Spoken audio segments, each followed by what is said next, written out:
I went down to the 356-day party in San Clemente this morning, and just as I was thinking, God, I love driving this car. Every time I drive it, I feel like that.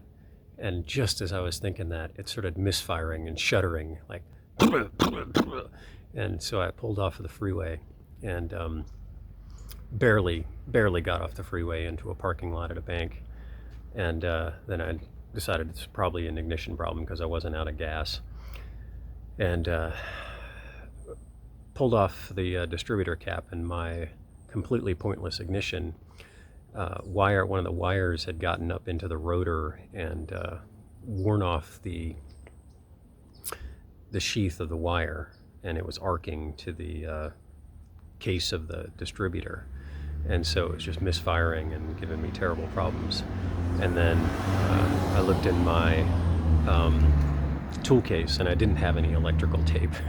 So like a ray of light from God, I looked across the street, and there was an auto parts store directly across the street from where I had accidentally pulled off the freeway.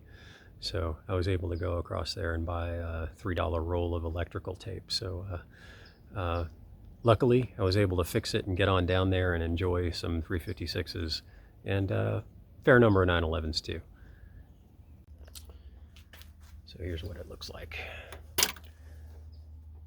When I pulled off the distributor cap, I have this all, it's kind of hard to see, but it's all wrapped in electrical tape now.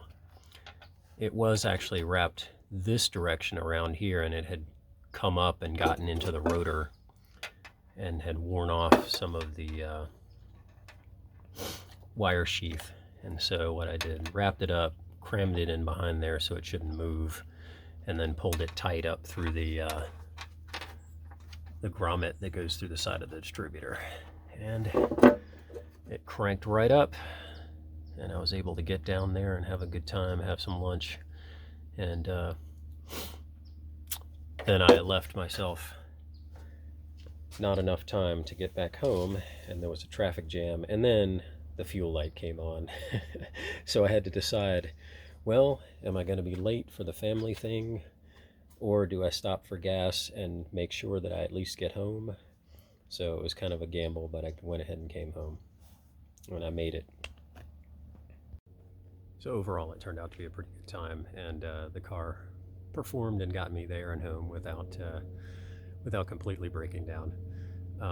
But hope you enjoy the pictures of the 356 day at Staggs Porsche shop.